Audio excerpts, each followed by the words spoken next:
Hello, class. The project which I created focused on American legal historiography, including the major writers of the 19th and 20th centuries, along with their main work and schools of thought. Further, I have connected these writers to their academic institutions where they are associated with, within the mapping section of the project. The term history is best understood as a study of the past, whereas historiography is best understood as the philosophy of history or the study of the methodologies, narratives, and thought on the discipline of history. In the Journal of American History article, Interchange, The Promise of Digital History, William J. Turkell gives a definition for digital history as an approach to examining and representing the past that works with the new communication technologies of the computer, the internet network, and software systems. And that's at page 454. This project was centered on legal historiography itself and not necessarily the history of law. Further, the project's focus was not necessarily based on law, but instead with academic legal scholarship. For example, while James Kent was the chief judge of the New York Court of Appeals, his commentaries were prepared as a professor at Columbia College, now Columbia University. The idea was to present the major writers, their academic institutions, and their schools of thought or ideological underpinnings through digital presentations such as mapping and a timeline. By no means is this a comprehensive look at all legal historiographers, but to look at important contributions to the field during the time of the 19th and 20th centuries.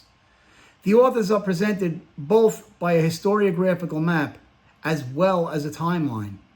At the outset of the project, I have broken down the two main competing schools of thought in legal historiography, which basically center around natural law and positive law, as well as covering more specific sub-schools within the author biographies. So let's take a look at the project. I have added a link to this video to go to the ArcGIS page. When you click on the ArcGIS link, it takes you to the webpage for American Legal Historiography, major contributors of the 19th and 20th centuries, with their works and schools of thought. And as you scroll down, you can get to see the tab links such as, the introduction, narrative law, positivist law, and other sections. By way of background, I added references to natural law and positive law, or positivist law, to set the narrative for the story. At the historiographical map, I used the United States full map as the default map to show the geographic location of the scholars and their institutions across the country. Now, one of the difficulties I ran into was clusters at New York and Columbia, as well as Boston and Harvard. However, the program itself corrected that by adding shadows, which you can see behind the link to indicate that there's more than one reference at that pinpoint. The full map of the United States highlights the geographic distance of these scholars across the country. There is a legend here on the left, which permits the reader to click on each person added to the project from James Kent at Columbia all the way through 15 scholars to Harold Berman at Emory University.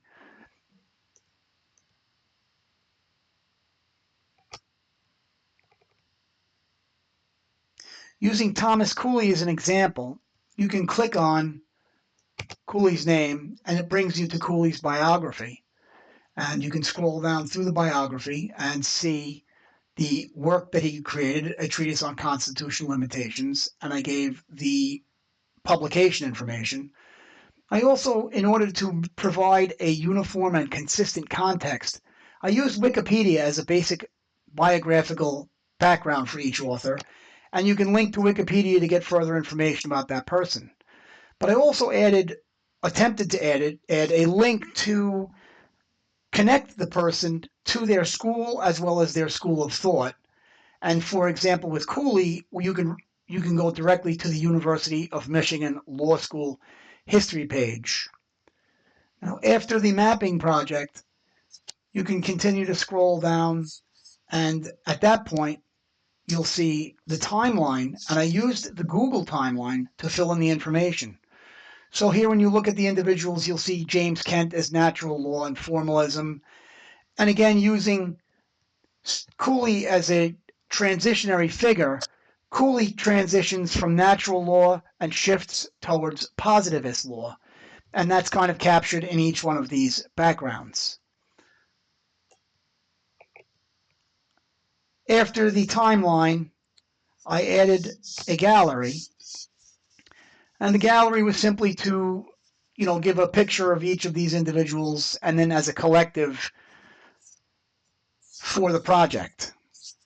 Finally, the last thing I added was a conclusory video where I addressed my conclusions about the time of transition to natural law, the growth of the United States along with these scholars geographically, and a connection between them that each one of them references back and forth to each other's works. I used academic sources for bibliographic citations, which included the work and the page number that was referenced throughout the project. And I also added the last section is digital sources, which also contains a link to that source. Our readings this week brought some self-reflection on my part that my project was dated and overly simplistic. In Visualizations and Historical Arguments from the University of Michigan Press, John Thibault notes that simple charts and graphs, such as pie charts, line graphs, and histograms, were not difficult to interpret, and their visual conventions became part of what any ordinary readers would be expected to follow. That's at page 176. As I reflected on my project, I thought perhaps the mapping and timeline were overly simplistic, although this was my first attempt at any type of digital history project. Thibault's conclusion, however, that the difficulties from lack of familiarity with digital history by historians can be overcome through practice, brought renewed encouragement to me. This project has importance because it looks at the development of legal historiography in terms of both geography and time, along with the growth of the United States. It provides a look at the contributions of these scholars to the field through their research and writings, rather than what we see in traditional law sources, such as cases or statutes.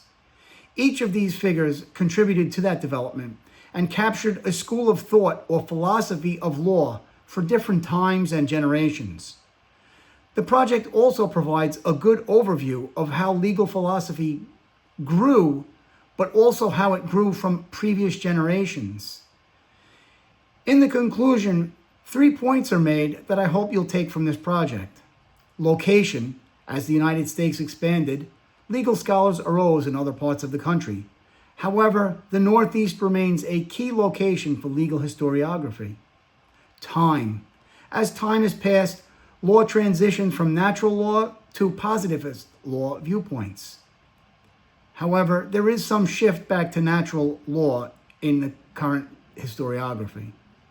Connection: these authors developed their own works by and through the work of their predecessors.